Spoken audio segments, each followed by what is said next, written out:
DJ बजा के तोरा बीच जाए माल पा किस ले हम गाल पा। दोस्तों, पावर स्टार पवन सिंह के गाना सुन के रो पड़े खेसारी लाल यादव। तो क्या है खबर की पूरी जानकारी इसी वीडियो में बताएंगे, लेकिन उससे पहले आप चैनल पर नए हैं तो चैनल को सब्सक्राइब कर दें और वीडियो को दिल से लाइक कीजिएगा। आइए बिना देरी किए हुए वीडियो को शुरू कर देते हैं।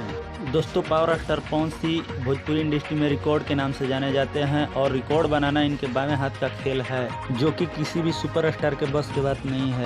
पावर स्टार पवन सिंह का एक और गाना आया है, शुभ लाभ फिल्म से रिलीज हुआ है पुदीना 2 के बाद, जो गाने का नाम है जयमाल के बीच में। इस गाने को लिखे हैं धीरज बबुआन जी ने और वीडियो डायरेक्ट किए हैं रवि पंडित और म्यूजिक प्रियांशु सिंह का है। दोस्तों, इस गाने के व्यूज की बात करें तो 6 घंटा में 7 लाख के ऊपर व्यूज गया है और लाइक का बात करें तो 1.5 लाख लाइक भी गया है। दोस्तों, ये गाना बहुत बड़े लेवल पर बनाया गया है, जिसका बजट है 60 लाख रुपया। दोस्तों, ये थी पावर स्टार पवन सिंह के गाने की पूरी जानकारी। आप इस गाने के बारे में क्या कहना चाहते हैं कमेंट में ज़रूर बताइएगा।